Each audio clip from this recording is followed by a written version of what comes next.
네, 이번에는 강릉을 연결합니다. 박민정 아나운서, 동서 고속철 속초 구간의 지하화를 놓고 논란이 계속되고 있죠. 네, 그렇습니다. 동서고속철 역사 지하화 추진을 놓고 속초시의회가 입장 정리에 나섰지만 경론 끝에 결론을 내리지 못했습니다. 지하화에 따른 추가 비용과 착공 지연에 따른 부담 등이 작용한 것으로 보이는데요. 속초시는 동서고속철 속초 구간 지하화를 정부에 건의할 계획입니다. 정면구 기자가 보도합니다. 속초시 의회에 구성된 동서고속철 특별위원회입니다. 속초 구간 지하화 추진 여부에 대한 시의회 최종 입장을 논의하는 자리입니다.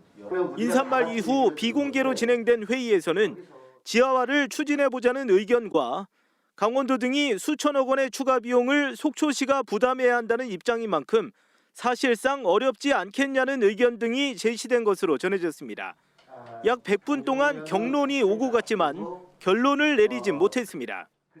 사전 타당성 조사 결과를 통해서 중앙정부에 건의를 해야 된다는 내용이 많았었고요. 행정 절차 이행과 관련된 질타 섞인 목소리가 많이 나왔었습니다. 지하화가 되면 물론 좋겠지만 현실적으로 가능하냐는 게 쟁점입니다.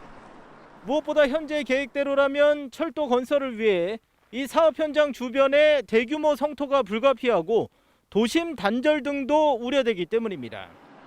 속초시는 지하화 추진에 따른 추가 비용을 강원도 등이 원인자 부담 운운하는 것은 속초 시민을 무시하는 처사라며 강하게 반발하고 있습니다. 특히 동서 고속철 외에 동해 북부선까지 추진되면서 외부 여건과 환경이 많이 바뀐 만큼 정부가 전향적으로 나서야 한다고 강조했습니다. 국가 균형 발전 차원에서 양대 철도가 건설된다고 하면 원인자 부담의 원인자는 국가입니다. 그 국가의 계획에 속초시가 희생된다고 하는 것은 저는 말이 안 된다고 생각하기 때문에 속초시의회는 조만간 김철수 속초시장을 만나 동서고속철 지하화 문제를 다시 논의할 계획이지만 결론을 놓고 진통이 예상됩니다. KBS 뉴스 정명구입니다.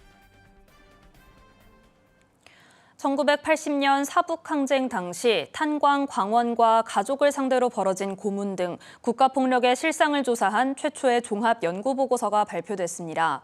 정선 지역사회연구소 등이 지난해 7월부터 9개월 동안 공동 연구한 연구보고서에는 사북항쟁 이후 작성된 수천 쪽의 문건과 증언자 40여 명의 구술을 통해 확인된 공개 고문과 부녀자 성적 유린 등 국가 공권력의 폭력 실태가 담겨 있습니다. 동해시는 내년 6월까지 사업비 98억 원을 들여 천곡동 옛 동해교육도서관 자리에 독서와 놀이, 배움 공간 등을 갖춘 복합 문화 공간인 동해 꿈빛마루 도서관을 건립한다고 밝혔습니다. 동해 꿈빛마루 도서관은 어린이부터 성인까지 모두 이용할 수 있습니다. 지금까지 강릉이었습니다.